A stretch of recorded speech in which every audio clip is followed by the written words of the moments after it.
başlayaraq təcvid qaydasında təhlilləri verməyə çalışacağım. Bismillahirrahmanirrahim. Qalu bələ qad cəənə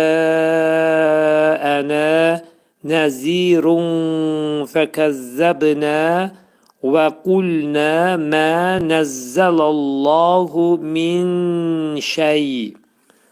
Başlayaq 9-cu ayədən.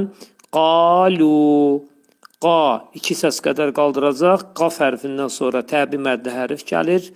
Lu incə samitlər qrupuna aiddir. İki səs qədər qaldırılacaq. Çünki burada vəv hərfi var. Təbi məddə hərflər qrupuna aiddir.